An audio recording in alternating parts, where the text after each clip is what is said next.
4 million plus meme page kinasuhan. Hindi lang ako, biktima nila ako. Alam ng FTTM kung ano anxiety at mental torture pinagdaanan niya dahil sa pambubuli sa kanya dahil sa ginawa ni FTTM. Bisaya versus Tagalog ulit. Ito, di ba balita kinanginigo atin na agad simula. Ako nga pala si James Yapper para mga tindang balita na sa Pilipinas. So simulan na agad natin dito sa isang deleted na meme ng FTTM. Sa mga di nakakalamang FTTM ay ang Follow the Trend movement or dati sila nakilala sa Filipino Tweets That Matter at sila ay nag-rebrand. So FTTM ay nagpo-post iba't ibang mga satirical or social comment or meme post na nagdadirect din sa Pilipinas tulad na ginagawa natin pero tayo in social commentary. Sila naman sa mga meme post, sa mga videos na sinesend sa kanilang inbox para mapakita ang estado ng ating bansa, mapasa mga kalokohan lang, mga simpleng trends or sa mga mas seryosong bagay kaya tayo mapupunta sa nangyari sa kanila sa mga government officials na nako-call out kung ano ang kanilang ginagawa at yung mga mismong citizens nila, yung mga government officials to, ng mga mayors na ito para ma-post online at makita ng tao. Diba? Yun naman talaga bilang isang public figure o public official, ikaw ay under scrutiny palagi para masigurado na ginagawa mo ang trabaho mo. Na kailangan i-call out pa para gumalaw. Isa nga naman Filipino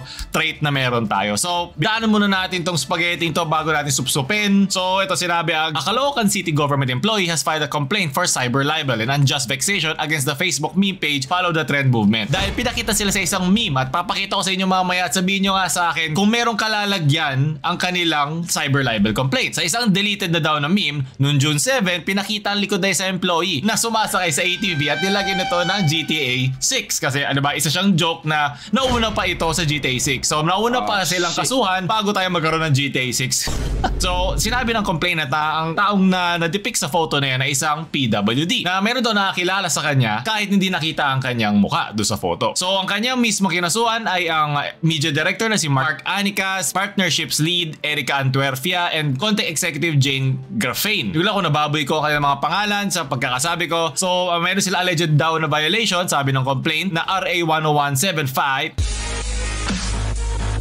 o the Cybercrime Prevention Act RA 7277 or the Magna Carta for the PWDs and unjust vexation under Article 287 of the Revised Penal Code. Nagkaroon siya ng 8,300 reactions, 197 comments, and 684 shares bago ito na take down. At nag-message daw sa kanila yung mismong complainant pero nakakuha doon automated reply. Pero the next day, dinilit na din nila. Sumagot ngayon ang lawyer ng FTTM na si Alexandra Soledad at pinaglaban niya na ang post ay nakafocus sa paggamit nga naman ng ATV sa highway. At wala namang pakialam sa employee. At papakita ko sa inyo, ito yung photo na in-alleged daw na may cyber libel complaint. So, nung tinitingnan ko ito unang beses, di ko nga alam na PWD siya eh. Hindi yun yung goal nito eh. Pero kung bakit may ATV sa bayan mo, yun yung mas importante. At yun, nakita ko na nga, no, nakita ko yung pader, i-blur na lang natin para sabihin hindi tayo hater na kahit sino. Nakalagay kasi dun yung pangalan ng government official. So, ano lang to hindi naman to conspiracy theory At itong pangalan na ito ay matagal na rin nakaka-flip-tapan back and forth ng FTTM pagdating sa iba't ibang mga issues sa kanyang pinamamahala.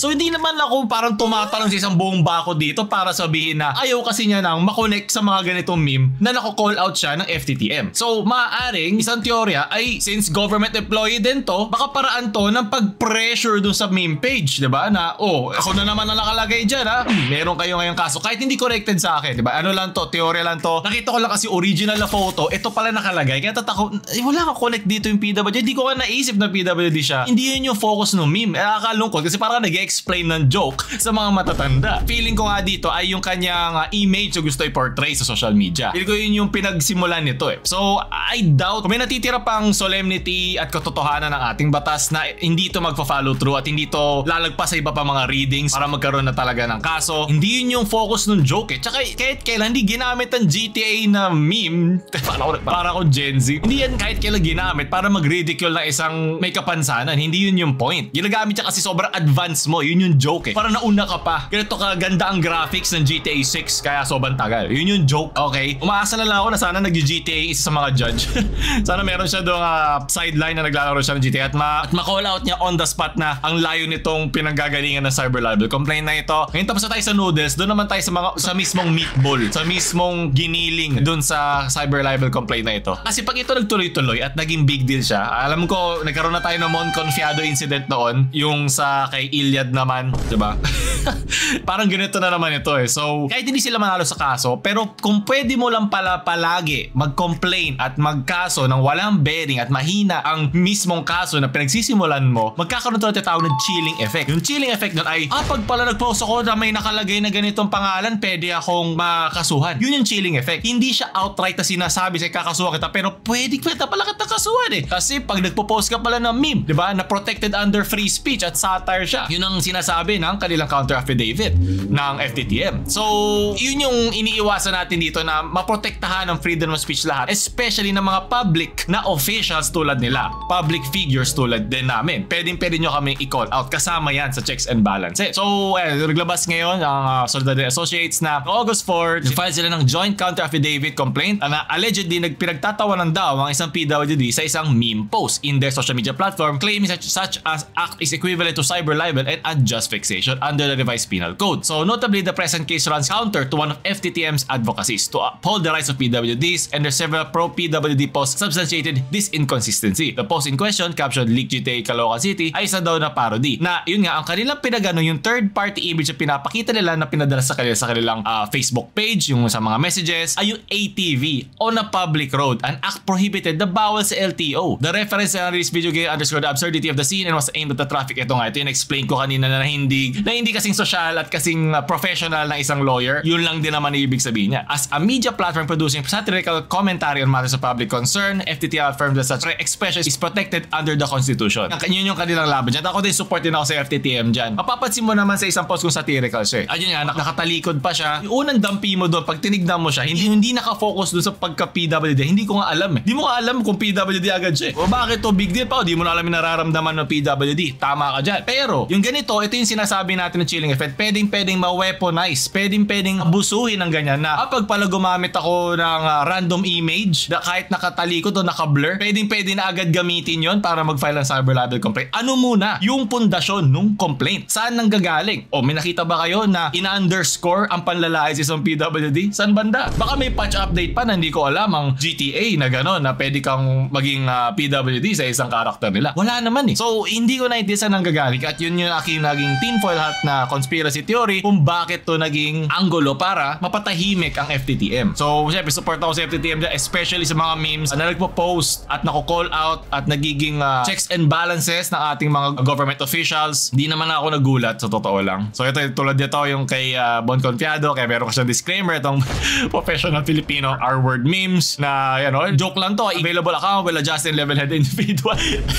Any claims to the contrary are likely exaggerated for comedic or expressive effect. So, iba-iba ang kada kaso. Iba-iba ang pinagsisimulan, iba-iba ang reasoning, di ba? Iba-iba ang foundation. So, hindi rin natuloy yun eh. Binaba rin yun eh. So, humingi siya ng sorry. Ayun yung GTA 6 na release update sa nangyari sa FTTM. Sana hindi to magtuloy-tuloy. Hindi dahil itatingin ko may kasalanan ng FTTM doon. Pero, yung hindi sa pag-abuse din ng mga lagi nagkakaso kahit hindi naman sila ang nasa tama. Pumunta ka lang na Instagram, malalaman mo kung ano ang ibig sabihin ng talagang pinagtatawanan ng isang PWD. Yun ang mga malalang wild west ng IG. Sa mga nakakalam dyan, mga lagi nag-scroll ng memes sa IG. FB, sobrang chill na lang yan. Sobrang alaga nila ang FB. Ito, sa meron din sila mga nagpo-post. Kilala ko, victim nila. Ako alam ng FTTM kung ano anxiety at mental torture pinagdalan niya dahil sa pambubuli sa kanya dahil sa ginawa ni FTTM. Tapos sa kapalang mukha ng mga akusado na umiyak-iyak ngayon ay naging meme na nagka-copy-paste. Itong mga to, kung saan nila kinukuha ang kanilang script. Pero either way, gusto ko malaman hanggang saan aabot tong kasong to kasi gusto ko rin malaman kung gaano kalakas ang ating justice system. Kasi pag ito lumagpas